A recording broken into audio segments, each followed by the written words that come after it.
L'idéal après le semis du pois chiche, c'est de pouvoir passer la RC-trille à l'aveugle, donc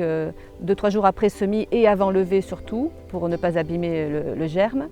Là cette année on n'a pas pu parce que les conditions météo ont fait que le sol n'a jamais été assez ressuyé dans les quelques jours qui ont suivi. Donc il a fallu attendre que la culture lève carrément.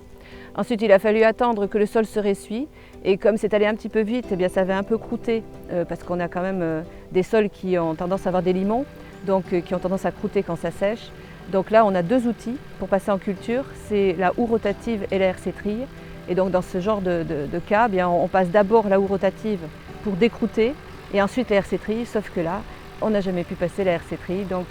concrètement, il y a eu un désherbage en culture avec la houe rotative.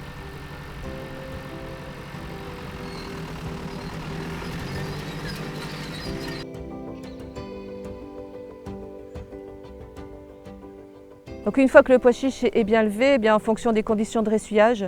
on choisit soit la houe rotative, soit la RC-trille. Et ensuite, eh c'est une question d'essai en fait. On passe dans le champ et on voit si ça dérange ou pas le pois chiche démesurément, même si c'est une culture qui supporte assez bien les passages de désherbage mécanique. Et ensuite, si on fait un bon travail et que ça ne dérange pas la culture, eh bien, voilà, on décide qu'on continue le chantier.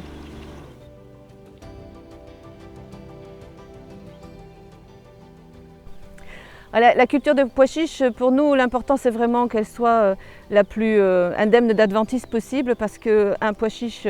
peut souffrir selon les conditions météo, s'il manque ou pas de pluie, de la concurrence de ces adventices et peut aussi poser problème si c'est trop sale à la récolte parce qu'un pois chiche qui est récolté avec du vert ou avec des morels noirs, ça se tache et donc du coup c'est quand même beaucoup moins facile à commercialiser. Donc vraiment pour nous c'est la question de la gestion des adventices en culture jusqu'à la récolte qui est déterminant comparé à des risques maladies ou ravageurs qui pour nous sont vraiment plus anecdotiques.